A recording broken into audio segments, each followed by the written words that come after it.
Welcome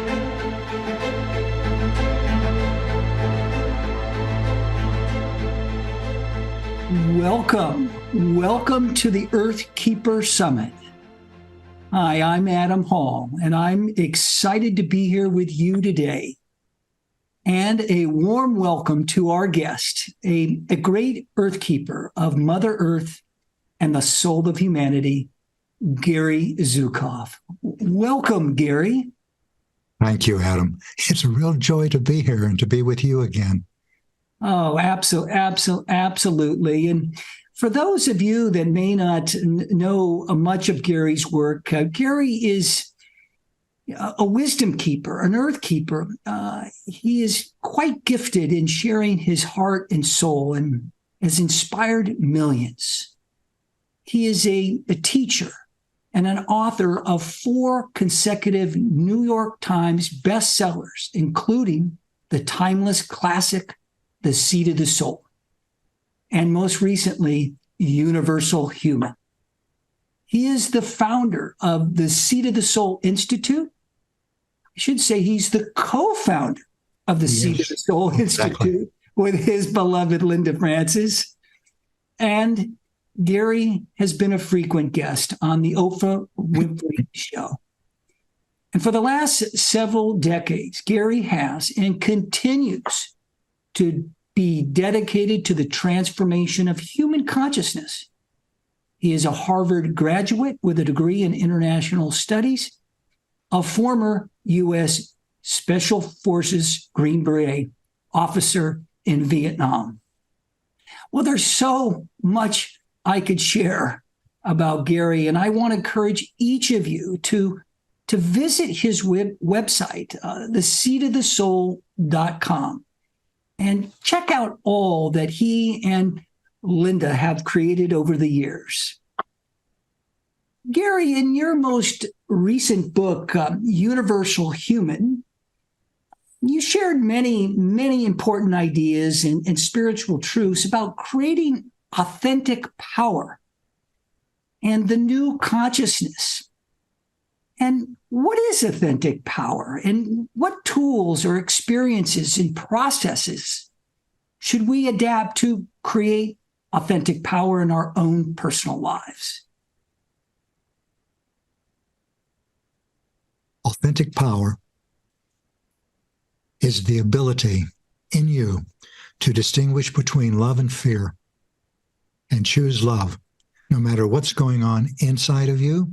For example, rage, hopelessness, despondency, jealousy, superiority or inferiority, or what's going on outside of you, such as a natural disaster or another 9/11 type event. That is authentic power. Let me share it in another way. Authentic power is the ability to move through life with an empowered heart, without attachment to the outcome. And that is what each of us now must do. The new consciousness is a species-wide transformation. The old consciousness took 300,000 years to evolve. That is a consciousness that is limited to 5 senses. Our 5 senses, to what can be seen and touched and heard and felt and smelled. From within that consciousness, there is only one understanding of power possible. That's the ability to manipulate and control. The new consciousness is not limited to the 5 senses. And it brings with it a new understanding of power, what we've just discussed. Here's another way of looking at that new power. It's aligning your personality with your soul. And one more thing. Now, as we move into the new consciousness, the old understanding of power, manipulation, and control has become counterproductive to our evolution. In other words, it produces only violence and destruction. It doesn't work. More than that, it used to be our good medicine. Now it's poison. So this is where we are now. We are in the midst of a species-wide transformation that is happening with startling velocity within 3 human generations, and one of them has already passed. There are hundreds of millions of us now that are multisensory or have been touched as the new consciousness has emerged within us. There are hundreds of millions of neonates that are born with a new consciousness, and they do not have the awareness that we do of the old consciousness. And so it's important to help explain to them why our world is the way it is. It's inherited from a 5-sensory species that evolved by surviving and survived by pursuing external power, the ability to manipulate and control. And now we are a multisensory species that evolves by growing spiritually and grows spiritually by creating authentic power. You can't stumble on it, you can't find it, you can't discover it, you can't be given it. You've got to create it. And that's what we can talk about a little bit now. First, let me give you some examples of a multisensory experience. Have you ever had the thought, I'm more than a body and a mind? I know I am. That's a multisensory thought. Have you ever had the thought, the world is not random, it's not meaningless, it's meaningful. I can learn from it about myself.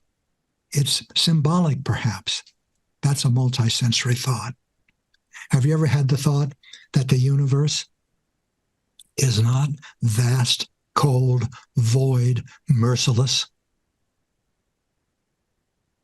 but it's alive, it's wise, it's compassionate? That is a multisensory thought.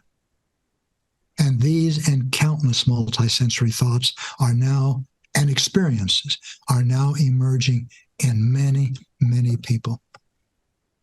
I feel that everyone at this Earth Keepers Conference is a multisensory human, or you wouldn't be here. And you wouldn't be listening to this interview beyond this point, because for 5-sensory humans, souls are not really existent. They're the subject of theology or philosophy, Sunday school classes. But to multisensory humans, souls are real. Even if they're just beginning to be multisensory, you can hold the thought that your soul is not something that exists in your chest cavity. It is the essence of who you are. You are a powerful and creative, compassionate and loving spirit. That spirit is your soul. Well, how do you create authentic power?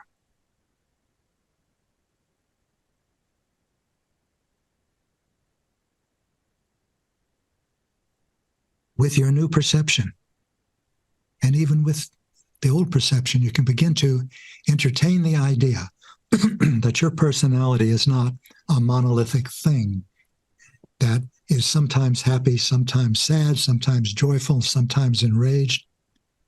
It has many different parts. And each of these parts are realms of experience.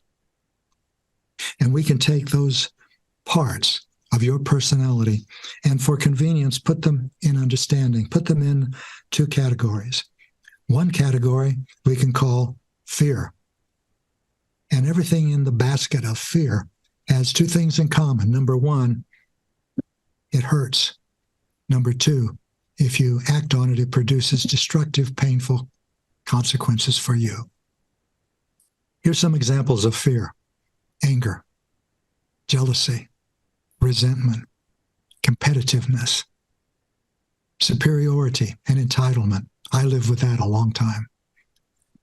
Inferiority and need to please. And these 2 can switch, by the way.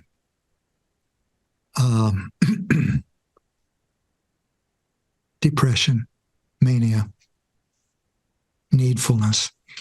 Every compulsion, such as workaholism, perfectionism, every compulsion, every addiction is an experience of fear, of the frightened parts of your personality. I'll use that as shorthand for every part of your personality that originates in fear. So when you act on anger, on jealousy, on resentment, you create painful consequences in your life that are destructive. And by the way, why are you acting on it anyway? Because it's painful. It's very painful. And you can find out how painful by recognizing it in yourself when one of these experiences comes into being in you, and not acting on it. Frustrate the need to shout, to put somebody in their place, to lash out with your words or your fist. And look inside. Look inside you, not outside. Take your attention away from the world and put it inside you. And you will see how painful these experiences are. Loving experiences we can put into the loving basket. Loving parts of your personality you experience as gratitude, appreciation, caring, contentment, patience, all of the universe.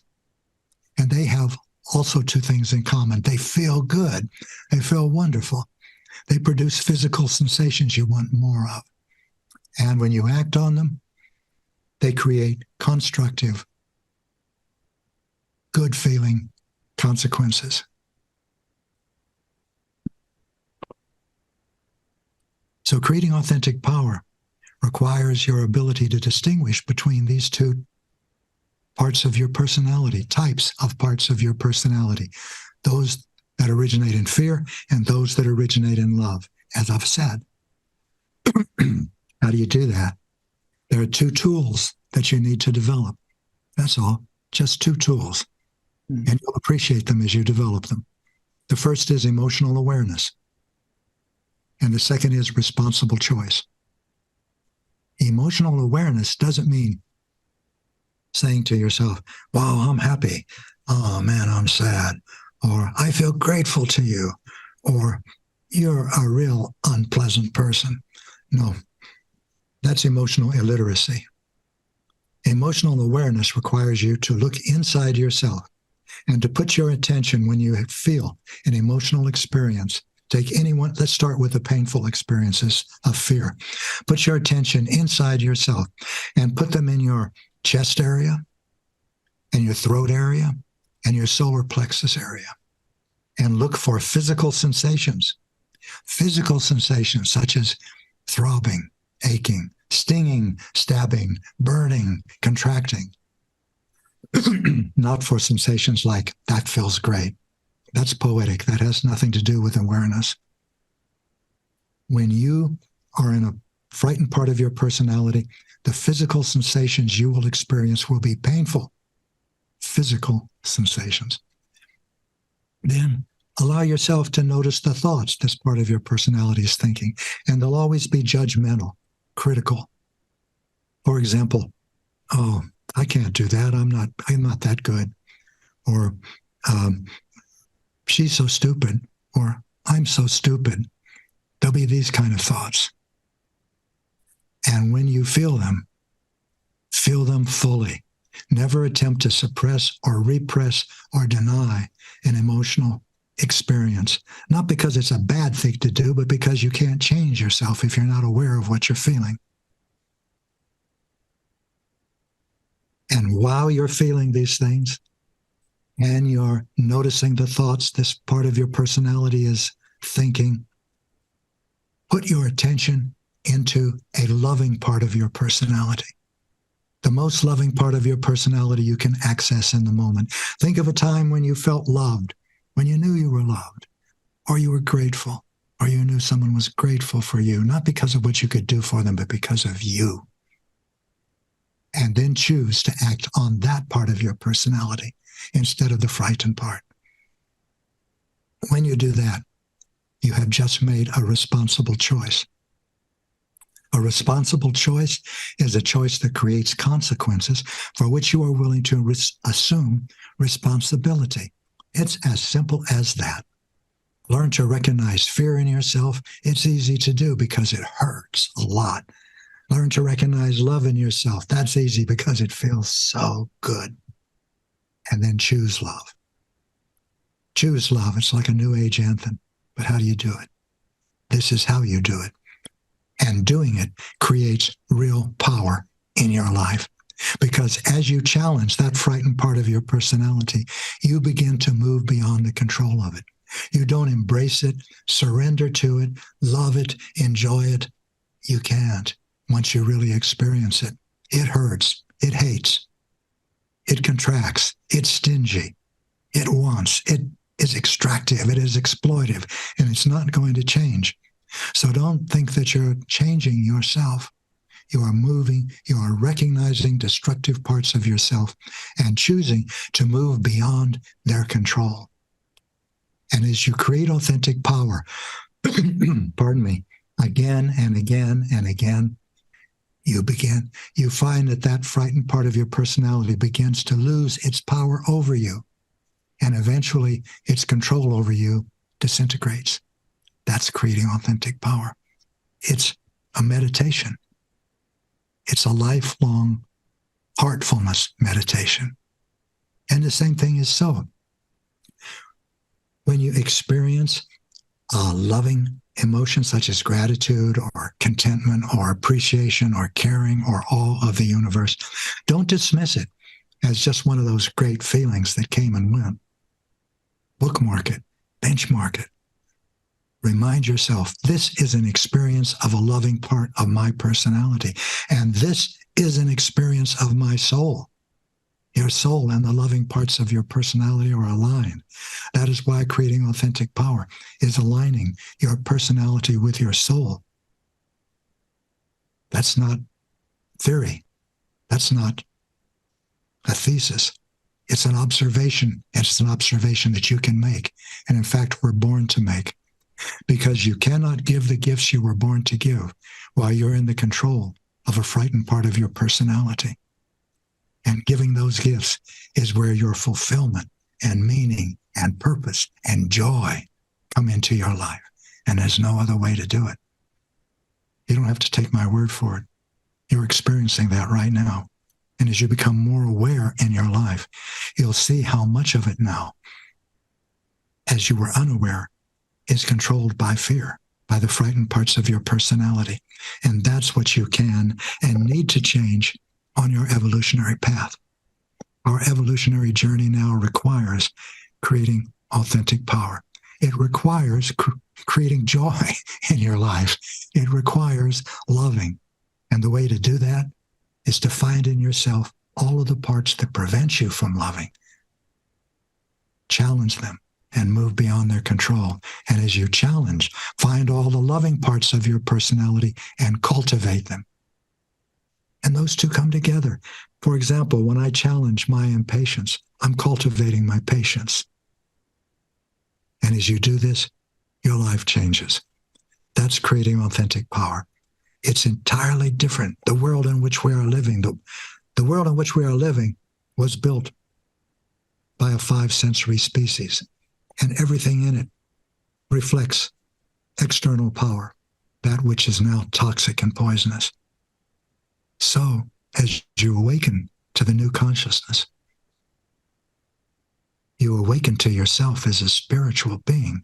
You awaken to yourself as someone who longs for harmony and cooperation and sharing and reverence for life. These are the experiences. These are the intentions of your soul. But you're waking into a world of discord, competition, hoarding, and exploitation, a world in which life is a cheap commodity. And then you're faced with the question, how can I be a spiritual person in a world that doesn't yet recognize spirit? Millions of people have asked themselves that question. But now, Adam, hundreds of millions of people are experiencing the new consciousness. And so they are open, they are resonant, they are looking for ways to experiment with. Many of the people who've come to our events were just sampling the New Age buffet. So a little bit of this. Here's a great teacher. I'm a little bit of that too. Maybe a lot of that. I'll go back for a second helping. And here's another one. But eventually, people who come to create authentic power, no matter what their intention was, and it's always pain. They're trying to move beyond pain in their lives. They realize at a certain point, this is not an experiment with a theory. This is not another stop on the buffet. This is my life I'm dealing with. This is my life I'm changing. And no one else can do it except me. And I intend to. That is the beginning, the real beginning of creating authentic power. But before that, the beginning is the intention to grow spiritually, the openness to experiment and to look at your life in all the ways that are necessary to become a fully empowered being, a being of the light, inwardly secure and fully empowered, which means no fear, no control of you by fear. The pleasure, the joy, the exhilaration, the ongoing experience of the beauty of life, that's authentic power. That was a long description, but I hope it's helpful to the people who are listening to us. Oh, thank you, Gary. Very helpful. There's so many treasures in there. I'd love to just follow up on a few of them, but I was struck by the humility of just being human and being in the Earth School, and what that has meant, for me personally, and just really leaning into the choice of fear or love, and embracing the power and the intention to choose that. I might have shared this with you when we were together recently, but I have a reminder on my phone to choose. With every decision I make, I either choose fear or love. On Wednesdays, I get this reminder here, and on Sundays, it's the reminder is surrender the personality to the light of the soul. And it's remarkable the discipline that it takes to embrace that authentic power. Yes. Can I inject some things? For me, words carry consciousness. And it's important to be aware of the words that we're choosing and what we're doing. For example, the word surrender. I think everyone knows what that means. Like, I surrender. I can't. I'm overpowered. This is it. I'm giving up. But in a good context, like I'm giving it up to something better than what I am. I would suggest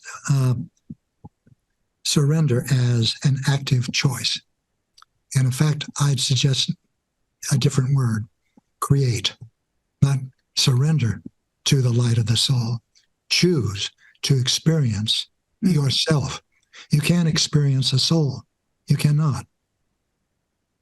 How can you experience something that is that powerful? How can you experience something of which you are an incarnation? How can you experience something that has perhaps countless incarnations and from its perspective are all simultaneous? You cannot. But you can know its intentions and you can feel its intentions, harmony, cooperation, sharing, and reverence for life. And you can feel the joy in you when you choose that instead of fear. So it's a matter of creating authentic power. And instead of surrendering to the light of the soul, you are the light of your soul. Your purpose of being here in this domain of time, space, matter, and duality and fear is to experience that. In Hinduism, they say, Sach Tik Nam. I am that. What are they talking about? Well, I am. Not I am like in some Bibles, like you there, over there, be quiet, sit still and listen to I am. No, that's not the way. In my experience, that you can understand these words. These words are, be still, look inside yourself and realize yourself. I am. Not you. I am. I am love. I am fear. I am hatred. I am jealousy. I am gratitude. I am all that is. I am. That is a position of unlimited love and unlimited responsibility for what you bring into being. Now, this is where we're going. Right now, we are looking at a major transformation, an epic, unprecedented transformation of the entire human species from its limitations to the five senses and understanding of powers, manipulation, and control into a species-wide transformation in a very, very, very short time into a species that is not limited to the five senses and that understands power as alignment of the personality with the soul. Now, all of that is, there's no words. Unprecedented comes close. Epic comes a little close, but it's simply more than anything we've ever had or experienced.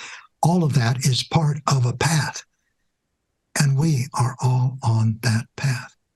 Beyond multisensory perception, beyond the authentically empowered human comes universal human. There are no universal humans. Universal humans emerge from authentically empowered multisensory humans. And we're working on that now. All of us are working on that right now. And it's not easy, but it is so rewarding.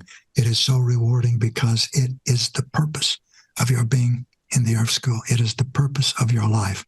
Put simply, it's to love, but that's too big, too poetic to mean anything that you can apply. You can apply emotional awareness and responsible choice. And as you do, you create, not fall upon, not surrender to, not welcome.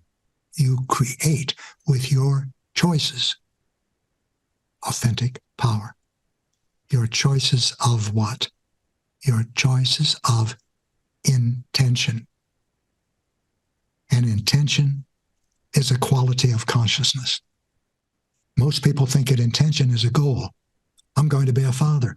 I'm going to be a millionaire by the time I'm 32. I'm going to be a welder. I'm going to be a carpenter. I'm going to go to Europe. I'm going to go to America. Those are, you might call them out-tensions. And intention is the quality of consciousness that you bring to your actions and your words. In this realm in which we are now learning, in which you and I are speaking and we are being heard,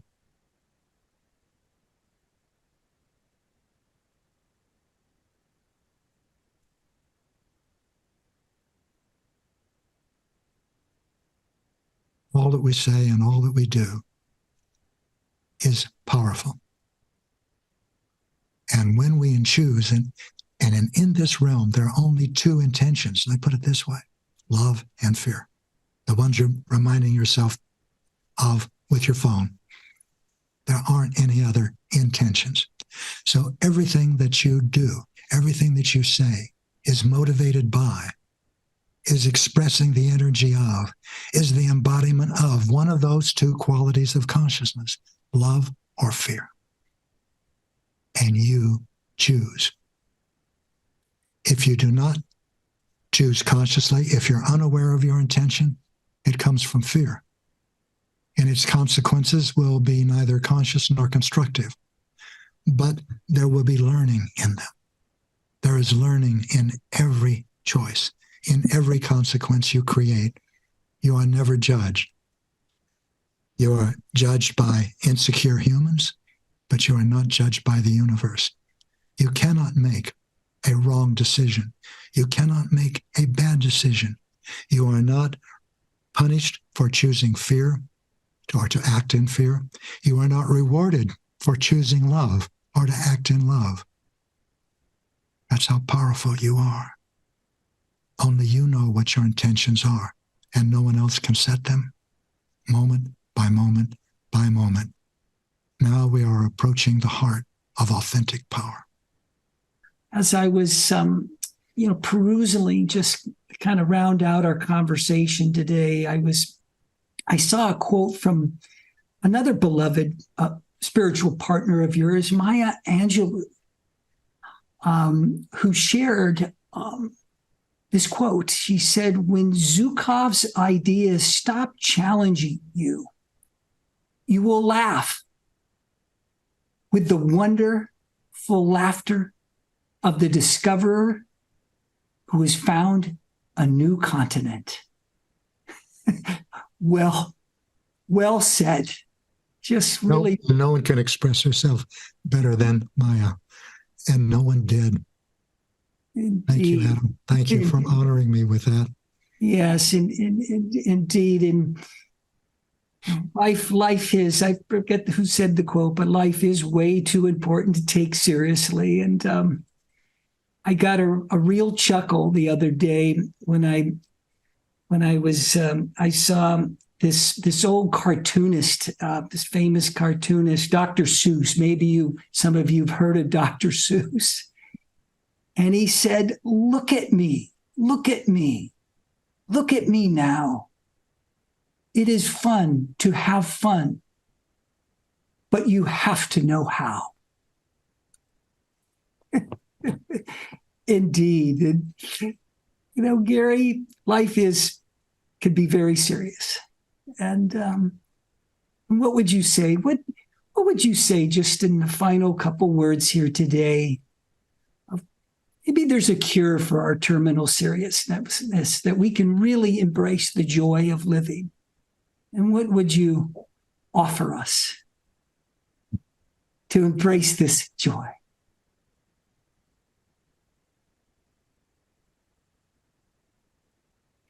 I love you. I love you. I love you. Yay. Oh, there's such a freedom in that. There's such a freedom in that. So now look at all the people in your life that you can't say that to and ask yourself, why? Then find out why. Challenge it. Move beyond that part of your personality so that you can. And then do. Well, thank you, Gary. Thank you for sharing your light, your wisdom, and your wonderful teachings with all of us.